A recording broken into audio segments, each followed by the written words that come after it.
அனைவருக்கும் வணக்கங்க. இந்த பூவை பாருங்கள் எவ்வளோ அழகாக இருக்குன்னு. இது மூக்குத்தி அவரையோடைய பூங்க.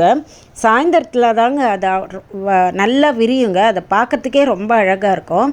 இப்போது இந்த காய்கறி அந்த மூக்குத்தி அவரைன்றது கடைங்கள்லாம் கிடைக்காதுங்க.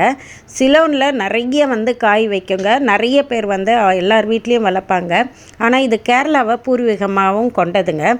இதில் 2 வகை இருக்குங்க. இந்த மாதிரி பச்சை ஒன்றும், இன்னொன்று வைலட் கலர் பர்பிள் கலர்லேயும் இருக்குங்க. இந்த பூ தாங்க ரொம்ப அழகாக இருக்கும். இந்த காய் ருசி ரொம்ப நல்லா இருக்குங்க. இதை நம்ம பொரியல் மாதிரி பண்ணலாங்க. இது மூக்குத்தி அவரை அப்படின்னு இல்லாமல் கிராம்பு கத்திரி, காம்பு கத்திரி அப்படியெல்லாம் சொல்லுவாங்க. ஏன்னா இது பார்க்கறதுக்கு கிராம்பு மாதிரியும் இருக்குங்க. இதை நல்லா நம்ம பொரியல் பண்ணி சாப்பிட்லாம். ருசி மிகுந்ததுங்க. இந்த மாதிரி கொடி வகையை சேர்ந்ததுங்க. இந்த நுனியில் தாங்க விதை கிடைக்கும். அந்த விதையை சேகரித்து நம்ம அடுத்த வருஷம் நட்டு வைக்கலாங்க. வளமான மண்ணுங்க, கோகோபீட்டு, செம்மண். அது இல்லாமல் நம்மக்கிட்ட இருக்கிற அந்த உரங்களை போட்டாலே போதுங்க. இந்த விதைகளை ஊனி வச்சா நல்லா காய் கொடுக்குங்க. அது நம்மளுக்கு வீட்டுக்கு தேவையை பூர்த்தி பண்ணுற அளவுக்கு கிடைக்குங்க. இதில் இந்த ருசி நிறைய பேருக்கு ரொம்ப பிடிக்குங்க.